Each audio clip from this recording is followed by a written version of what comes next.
Hello everyone, welcome back to this channel. In this video, I will show you the easy and clear steps on how to disable picture-in-picture video controls in Firefox Windows 10. So how to disable picture-in-picture video controls in Firefox Windows 10. Make sure you keep watching this video until the end. Let's get started right away. Firstly, just go to Firefox browser on your computer or laptop. This is the Firefox browser display. Next, move the cursor to the top right of the screen.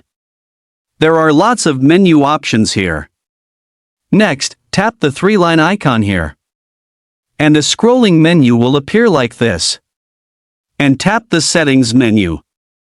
Now here you are in the Settings menu. Enter the General menu.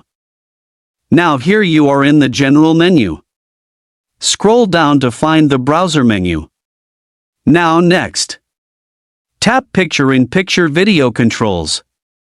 This feature is used to disable picture-in-picture video controls in Firefox on Windows 10, so that the display is cleaner and not disturbed. So that's it, the tutorial how to disable picture-in-picture video controls in Firefox Windows 10. Thank you for watching. I hope this video is useful. See you in the next video.